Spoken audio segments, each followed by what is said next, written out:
দেখো কুঁজো বুড়ি যাচ্ছে ঘাড় ঠক ঠক করে নেড়ে, হাতে তার লম্বা লাঠি, পরনে সাদা থান পরে। তার ছিল দুটি কুকুর, রঙ্গা আর ভঙ্গা।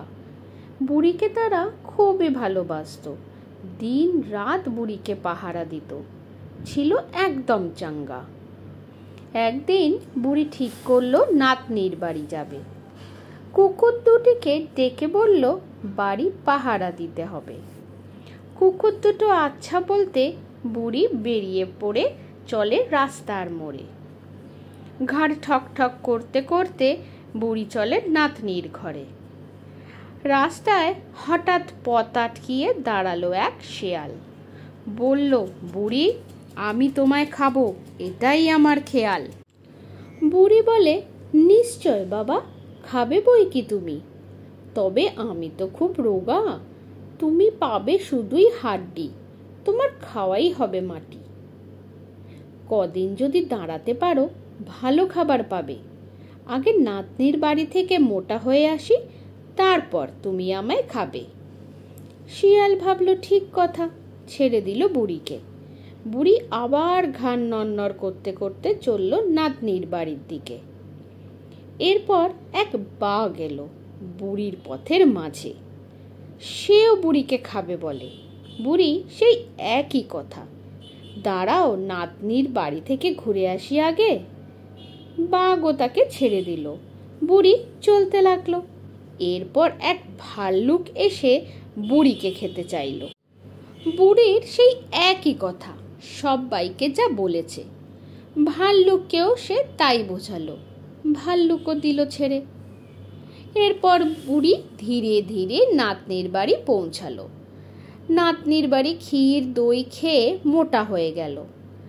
আসবার সময় হলে বুড়ি নাতনিকে বলল, ওলো নাতনি, আমি এবার চললুম, কিন্তু এত মোটা হয়েছি যে হেঁটে আর যেতে পারবো না, গড়িয়েই যেতে হবে যা দেখলো। কিন্তু চিন্তা একটাই, পথে ভাল্লুক, বাঘ, শেয়াল সব ওত পেতে আছে, আমার নির্ঘাত মরণ আছে ওদের কারোর হাতে।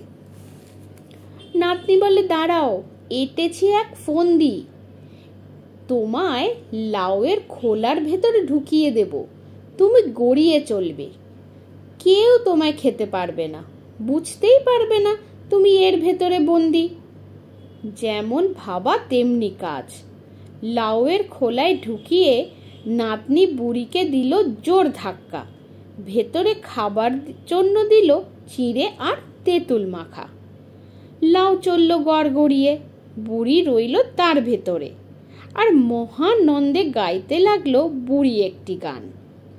লাউ গড় গড়, লাউ গড় গড়, খাই চিড়ে আর তেঁতুল, বিচি ফেলি টুল টুল, বুড়ি গেল ঢের দূর।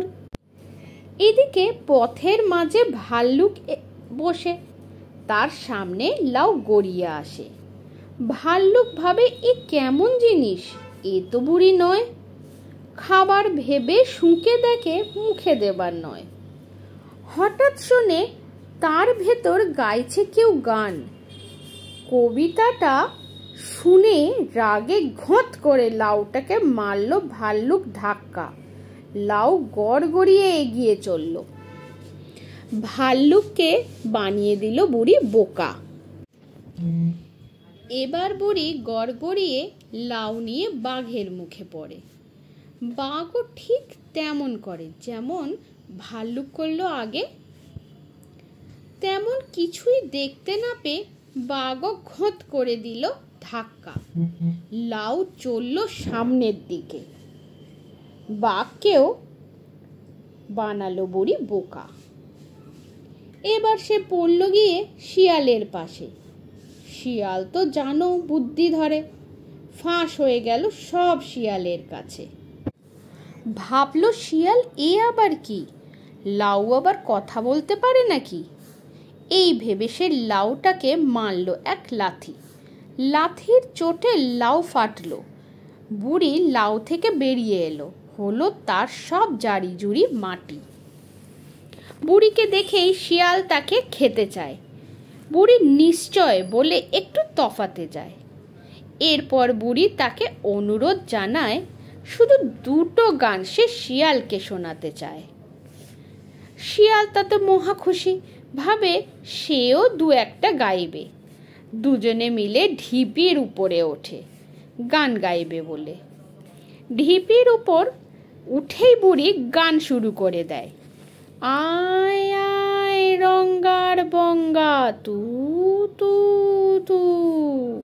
অমনি বুড়ির দুই কুকুর এসে উপস্থিত হয়, করায় শিয়ালকে দৌড়। একজন শিয়ালের ঘাড় ধরে, একজন শিয়ালের কোমর। শিয়ালের আর বুড়িকে খাওয়া হলো না। তাকে রঙ্গা আর বঙ্গা টেনে নিয়ে গেল বহু দূর।